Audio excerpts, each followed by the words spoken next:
स्वागत है एक बार फिर से कमलेश सर केमिस्ट्री धमाका में। दोस्तों और मित्रों, आपका भी स्वागत है इस नए क्लास में।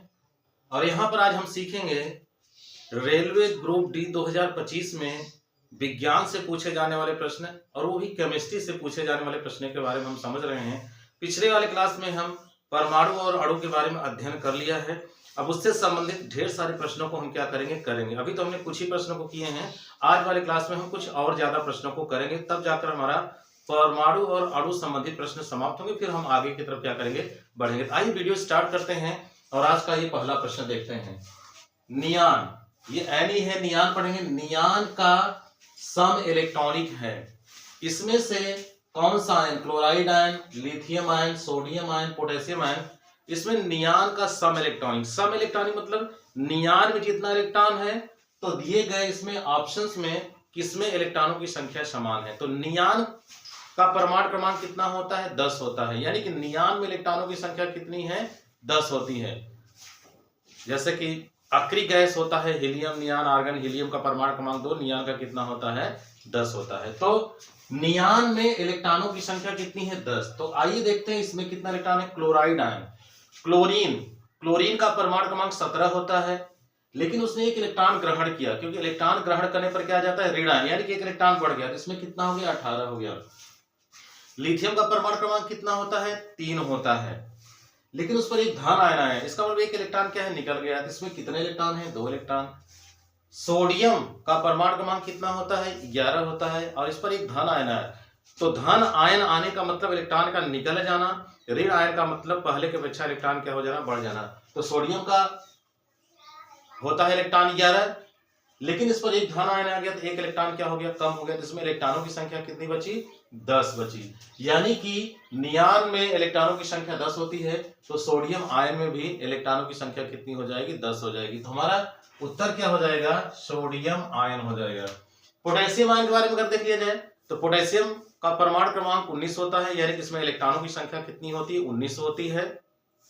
और एक धन आयन आ गया, तो इसमें एक इलेक्ट्रॉन कम हो गया, तो कितना हो गया, 18 हो गया। इस तरीके से हमारा सही उत्तर क्या हो जाएगा, सोडियम आयन हो जाएगा। आइए फिर आगे बढ़ते हैं अगले प्रश्न की तरफ। इलेक्ट्रॉन वहन करता है 1 यूनिट ऋण आवेश, 2 यूनिट ऋण आवेश, 1 यूनिट धन आवेश, 2 यूनिट धन आवेश। तो इलेक्ट्रॉन पर कितना चार्ज होता है, ये हमें जानकारी प्राप्त करनी है। तो इलेक्ट्रॉन पर इस तरीके से दर्शाया जाता है, यानी कि इलेक्ट्रॉन क्या करता है, 1 यूनिट ऋण आवेश क्या करता है, ग्रहण करता है। प्रोटॉन क्या करता है, प्रोटॉन पर 1 धन आवेश होता है, यानी कि 1 यूनिट धन आवेश होता है। और न्यूट्रॉन पर क्या होता है, न्यूट्रॉन पर कोई भी चार्ज नहीं होता है। तो इसका मतलब क्या हुआ कि इलेक्ट्रॉन वहन करता है 1 यूनिट ऋण आवेश, 2 यूनिट ऋण आवेश, 1 यूनिट धन आवेश, 2 यूनिट धन आवेश। तो सही हमारा क्या हुआ, 1 यूनिट ऋण आवेश, जैसा कि अभी हमने आपको बताया। इस तरीके से हमारा क्या हो गया, इलेक्ट्रॉन क्या वहन करता है। आइए आगे बढ़ते हैं, अगला प्रश्न देखते हैं। किसी तत्व के परमाणुविक भार को किसमें व्यक्त करते हैं, यानी कि किसी तत्व के परमाणु भार को किसमें व्यक्त किया जाता है, ग्राम में, मिलीग्राम में, किलोग्राम में, एएमयू, एटॉमिक मास यूनिट। यानी कि किसी तत्व के परमाणु भार को व्यक्त करने के लिए क्या करते हैं, एटॉमिक मास यूनिट का क्या करते हैं, प्रयोग करते हैं। यानी कि हमारा सही उत्तर क्या हो जाएगा, एएमयू। और एक एटॉमिक मास यूनिट बराबर एएमयू बराबर 1.66 गुणित 10⁻⁻27 किलो के क्या होता है, बराबर होता है। एक एएमयू बराबर 1.66 गुणित 10⁻⁻27 की क्रिया के क्या होता है, बराबर होता है।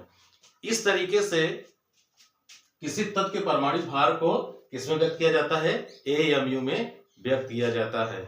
इस तरीके से अब हम कुछ आगे चलेंगे और प्रश्नों को करके देखेंगे।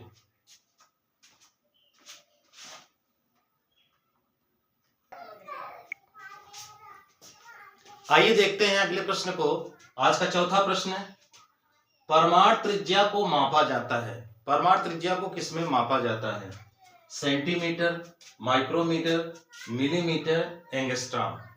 तो परमाणु त्रिज्या को जो मापा जाता है वो नैनोमीटर में भी नापा जाता है और एंगस्ट्रॉम में भी नापा जाता है। तो यहाँ पर ऑप्शन में क्या है, सेंटीमीटर, माइक्रोमीटर, मिलीमीटर, एंगस्ट्रॉम।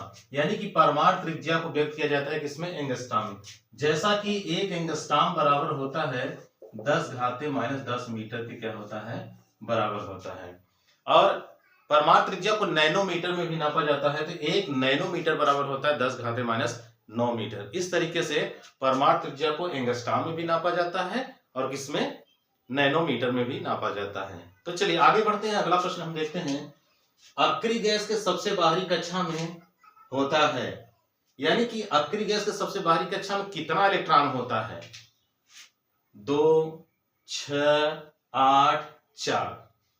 अगर देखा जाए तो अक्रिय गैस हमारे पास क्या है? हीलियम है, नियान है, आर्गन है, इस तरीके से। तो हीलियम के तो बाहरी कक्षा में 2 इलेक्ट्रॉन होगा, लेकिन जैसे हमारे पास नियान हो गया, उसका परमाणु क्रमांक कितना है? 10 है, तो उसका क्या हो जाएगा? 2,8 हो जाएगा। आर्गन हमारे पास हो गया 2, 8, 8 हो जाएगा। यानी कि हीलियम को छोड़ दिया जाए तो बाकी जितने भी गैसें बच रही हैं सबके बाहरी कक्षा में कितना इलेक्ट्रॉन हो जाएगा? 8 इलेक्ट्रॉन। तो यहाँ पर हम 2 न करके यहाँ पर हम क्या कर लें? 10 कर लें। अब तब इस तरीके से प्रश्न में थोड़ा सा अब कोई कंफ्यूजन नहीं रहेगा। यानी कि अक्रिय गैस के बाहरी कक्षा में कितना इलेक्ट्रॉन होता है, इसका मतलब ये हुआ। तो जितने भी अक्रिय गैस है सबके बाहरी कक्षा में हीलियम को छोड़ दिया जाए तो कितना इलेक्ट्रॉन होता है? 8 इलेक्ट्रॉन होता है। तो हमारा सही उत्तर क्या हो जाएगा? 8 हो जाएगा। आइए आगे बढ़ते हैं और देखते हैं अगले प्रश्न को। हाइड्रोजन गैस को जलाने पर बनता है, जब हाइड्रोजन गैस जलाया जाता है क्या बनता है? ऑक्सीजन, राख, मिट्टी, पानी। बहुत अच्छा सा क्वेश्चन है कि हाइड्रोजन गैस को जलाने पर क्या बनता है। तो हाइड्रोजन, बहुत चीजों को जलाने पर तो राख बनता है, लेकिन हाइड्रोजन को जलाने पर क्या बनता है? तो यानी कि हाइड्रोजन ये हो गया और जलाया जाएगा कब? ऑक्सीजन की उपस्थिति में। यानी कि हाइड्रोजन ऑक्सीजन की उपस्थिति में जलेगा। जब जलेगा तो क्या बनता है? H2O। क्या बनता है? जल बनता है, यानी कि पानी। यानी कि हाइड्रोजन को जलाने पर राख नहीं बनेगा, बल्कि क्या बनेगा? पानी बनेगा। तुम्हारा सही क्या उत्तर हो गया? पानी हो गया। इस तरीके से ढेर सारे महत्वपूर्ण प्रश्नों को हम केमिस्ट्री में आपको बताते रहेंगे रेलवे ग्रुप डी 2025 के लिए। और ये अब तक रहा परमाणु और अणु से संबंधित प्रश्न। इसके बाद हम आगे और बढ़ेंगे अगले क्लास में। तो वीडियो कैसा लगा? लाइक, सब्सक्राइब, शेयर और